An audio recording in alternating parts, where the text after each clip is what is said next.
Donovan Mitchell has hinted at not signing an extension with the Cleveland Cavaliers after Dan Gilbert, the Cavs owner's comments on his belief that Mitchell would likely sign one. So we have to talk about this. What's up, guys? Welcome back to Knicks Digest. It's Chris here, and we're going to waste no time jumping right into the video today because after comments from Dan Gilbert that seems to indicate that he thought Donovan Mitchell would sign an extension with the Cleveland Cavaliers, Donovan Mitchell turned out to be very non-committal on this when he was asked about it.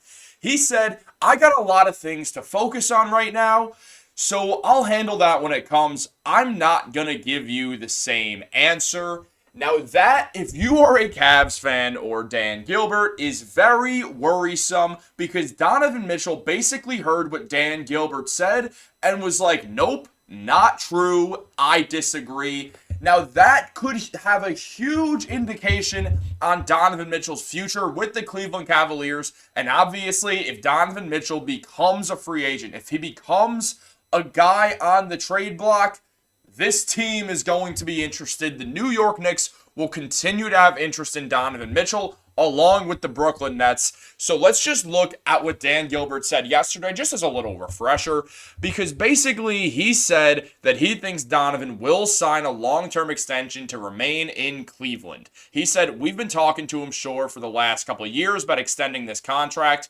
We think he will extend. I think if you listen to him talk, he loves the city. He loves Cleveland.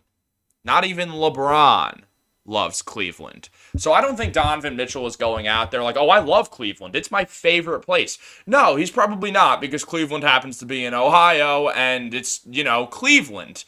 And if you look at what Donovan Mitchell has said in the past, he clearly would prefer to play close to home. He's from Elmsford, New York. He grew up a Knicks fan. His dad works for the New York Mets. Donovan Mitchell is all the way connected to New York that I would guess he would prefer to play on the Knicks or the Nets over most teams in the NBA. Also throw the Miami Heat somewhere in there and probably just the Lakers because the money and stuff.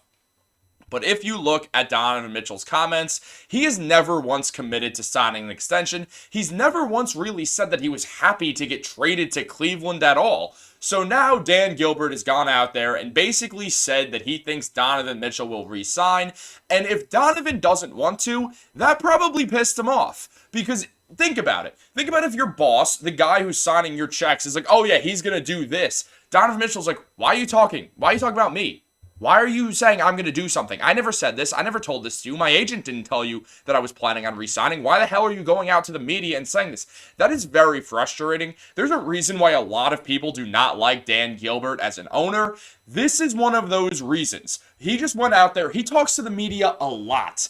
And when he talks to the media, he'll make some claims like this one that he made. He also said that Donovan Mitchell is the biggest part of that Cleveland Cavaliers team. Now, if you remember the last video I did on this a few days ago, or maybe you just didn't watch it because you're like, "Oh, I can hardly look at Chris. Jesus, stop talking, dude." But really, if you look at Donovan Mitchell and his Cleveland Cavaliers tenure, what you would see is that he was never supposed to be the best player. He was supposed to be the second best player to Evan Mobley, but Mobley, after getting picked third overall and becoming one of the best defenders in the NBA, has never been able to figure his offense out. As I've said before, so I'm not really going to harp on it. When Mobley went down, when Darius Garland went down, the Cleveland Cavaliers played much better. They went on that run where they went like 19-1 or 18-1 or something. And they had one loss that was smack dab in the middle of it. But Donovan Mitchell was playing some of the best basketball of his career. Jared Allen was playing the best basketball of his career. And one of the reasons was the extra court spacing, because they had Dean Wade out there, who is a sharpshooter. Not to mention, he is a perimeter player. He's one of the best perimeter defenders in the NBA, though people do not seem to realize that at all. Here's what we know, though. We know that this Cleveland Cavaliers team has a bunch of problems because Evan Mobley couldn't figure out offense. He's too much paint-oriented. He's way too focused on the paint. He has no bag at all. And when that happens with your power forward, when Jared Allen is your center, it doesn't matter who else is on the court. There's going to be cluster. It also doesn't help that the backcourt is the opposite of the front court, where instead of having just defensive stalwarts and big bodies, you have two 6'3" on-ball guards who are mainly offensive focused and do not play the world's best defense. Now, I think Donovan Mitchell on the New York Knicks could become a much better defender because I think Tom Thibodeau could figure it out. Donovan's an elite athlete. He's got a 6'10 wingspan. He came out of Louisville as a great defender. There's no reason why Donovan should not be able to be a great defender. I think he got very used to funneling people towards Rudy Gobert, who for half a decade has been the NBA's best low block defender. I understand times are changing, and Victor Wembanyama is going to take that over in around 5 minutes from now. 4 now. But if you look at Donovan Mitchell and this Cleveland Cavaliers teams, there's more problems than there are good things. We've seen that. We saw them get smoked by the Knicks in the first round because the Knicks were able to expose the fact that Darius Garland is not a great shot creator. They were able to expose the fact that Donovan Mitchell was doing everything for that team. He was the engine of that team, and he was the sole engine of that team. Now, I'm not saying that the Knicks don't have the same thing with Jalen Brunson. What I am saying is that the Cavs went all in and don't have too many assets. They can't make another trade unless they want to trade Evan Mobley or Jarrett Allen. If they want to upgrade their team, one of those two is going to have to go. And that puts you in a weird spot because the Cavs like their young roster. They think they can get better, and they probably should be able to. I mean, Donovan Mitchell's the oldest one, and he's like 26, 27 years old. So I don't think it's a real big concern for them, except Donovan can become a free agent in 2025. Yeah, he can sign that 4-year, $200 million extension that other teams can't offer, because in the collective bargaining agreement, there's basically a rule that you could just pay your players more to re-sign. It kind of helps small market teams not just lose their players to stars because they get more money in bigger cities, even though Donovan Mitchell would still get so much money, probably equivalent to what he gets in Cleveland, in New York, based off the amount of advertisements and the endorsements he could sign, that it would probably even itself out in the long run. But Donovan has been very not interested in signing an extension, and Joe Ingles has spoken on Donovan potentially playing for the Knicks. Dariel made a whole video on this. Go check that out.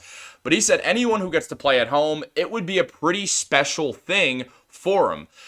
He then went on, because him and Donovan Mitchell were teammates on the Utah Jazz. He said, he's a New York kid. If I could play in Melbourne and make the same amount of money, like, why wouldn't you think about it? And then something that the writer of this Bleacher Report article mentions is that Donovan Mitchell may not be thinking about the Knicks at the moment, but that could change if the Cavs suffer an early playoff exit again. If he isn't fully sold on Cleveland's future, he could make things awfully uncomfortable for the franchise, since he can become a free agent as soon as 2025. Now, maybe that means he's just not going to be happy. He's going to walk in free agency and not tell the Cavs anything, because Donovan Mitchell's like, hey, I'm not going to go out here and request a trade. I'm just going to do my thing.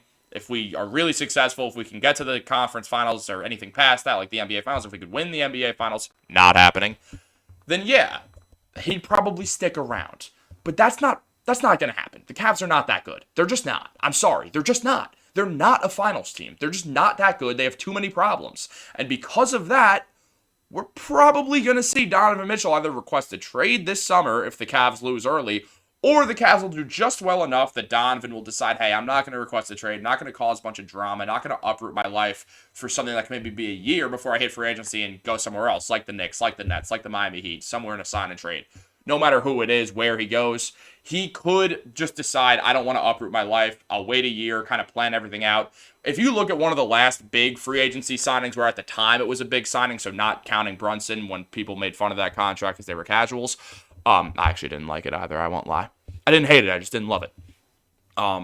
But when Kevin Durant signed with the Brooklyn Nets, throughout all that time, he had been moving stuff to New York. He moved 35 Ventures, his office building, from Silicon Valley to New York City. It was one of the main reasons why people thought he was going to the Knicks, because no one thinks about the Nets at all. And that led people to think, oh, well, KD's moving his business here. He's probably going to sign with the New York Knicks. Now, he did sign in New York, so they weren't wrong about that. But what I'm saying is Donovan Mitchell will get a chance to kind of not have to uproot his life in 5 minutes the way he did to go to Cleveland, because he didn't know he was going there. And he would know ahead of time of where he's going in free agency, or he would have a good idea and be able to kind of get things on the move and not have his career and his life dictated by the Cavs front office. He could dictate it himself. He could pave his own future. He could write his own story. And that's a lot easier than getting traded randomly to some random part of America. He can kind of casually move his stuff and move his life and set everything up before he goes to whatever team he goes to. Now, all this being said, Donovan Mitchell is in the midst of probably the best season of his career. He's putting up 27 points per game, getting 5 rebounds and 6 assists. He's shooting 37% from the field and 47% from the field and 37% from deep, while shooting 86% from the free throw line. His PER is above his career average. The man is balling out this year. He's really, really been great. There's a reason why he's always an all-star. He should have arguably been a starter this year. Definitely should have been a starter over Dame. Not Brunson, but should have been a starter over Dame. Donovan Mitchell, an elite player. The question is, could he help the Knicks win? And it's kind of hard to tell because with Donovan Mitchell, he might just not be a good fit for the Knicks. Or maybe he is. Maybe the Knicks can teach him how to play defense. Dante DiVincenzo can go to the bench. The Knicks can have the best bench in the NBA. Also, they could have Donovan Mitchell and Jalen Brunson because the Knicks do have a shot creation problem. There's not a lot of shot creation on this team, and I understand that Julius Randle's not here right now, but that doesn't matter. Even with Randle there, there's still going to be shot creation questions. Donovan Mitchell solves those questions. And also, I'm kind of the mindset, if you can get one of the best players in the NBA, because Donovan Mitchell, I'm not saying he's a top 10 player, but he's a top 20, top 15 player. He's a perennial all-star. If you can get that on your team, you do it and you figure the rest out later. It doesn't matter. You get a chance to put more talent on your team. You do that, and then you figure it out after. Leon Rose is also great at his job, so if he thinks Donovan can fit, Donovan can probably fit. The only time he's ever missed on anything was getting Cam Reddish. And that wasn't even a bad trade. Cam Reddish just kind of disappointed. And he would have fit with the team had he been better at basketball. But unfortunately for us, he was not. Except it got us Josh Hart. So I think it's okay in the end. Great job. Now, if you look here, Brian Windhorst said, also there was a bit about the Lakers and them maybe wanting him. They're not going to get him. They don't have enough, assets.